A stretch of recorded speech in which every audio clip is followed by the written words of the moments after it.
Frankenstein, Letter 1, St. Petersburg, December 11th, 17, to Mr. Saville, England. You will be happy to hear that no danger has happened in the commencement of the project which you were apprehensive about. I am already far north of London, and as I walk in the streets of Petersburg, I feel a cold northern breeze which braces my nerves and fills me with delight. I try in vain to be persuaded that the pole is a seat of frost and desolation. It always presents itself to my imagination as the region of beauty and delight. There, Margaret, the sun is forever visible. Therefore, with your leave, my sister, I will put some trust in preceding navigators sailing over a calm sea. We may be wafted to a land surpassing in wonders and in beauty. This expedition has been the favorite dream of my early years. I have read with ardor the accounts of various voyages which were directed towards the North Pacific Ocean through the seas which surround the pole. 6 years have passed since I resolved on my present undertaking. I can even now remember the hour from which I dedicated myself to this great enterprise. I voluntarily endured cold, famine, thirst, and want of sleep.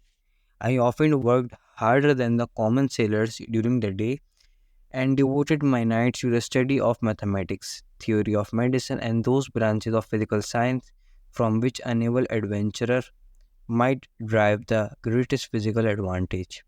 And now, dear Margaret, do I not do I not deserve to accomplish some great purpose? My life might have been passed in ease and luxury, but I prefer glory to every enticement that wealth placed on my path. My courage and my resolution is firm. I am about to proceed on a long and difficult voyage, the emergencies of which will demand all my fortitude.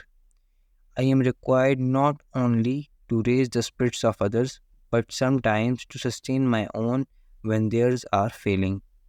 This is the most favorable period for traveling in Russia. They fly quickly over the snow in their sledges. The motion is pleasant. The cold is not excessive. If you are wrapped in furs, a dress which I have already adopted, I have no ambition to lose my life on the post road between Petersburg and Archangel. I shall depart for the latter town in the fortnight or 3 weeks, and my intention is to hire a ship there and to engage as many sailors as I think necessary among those who are accustomed to the whale fishing. If I succeed, many, many months, perhaps years, will pass before you and I may meet. If I fail, you will see me again soon or never. Farewell, my dear, excellent Margaret. Heaven shower down blessings on you and save me, that I may again and again testify my gratitude for all your love and kindness. Your affectionate brother, R. Walton.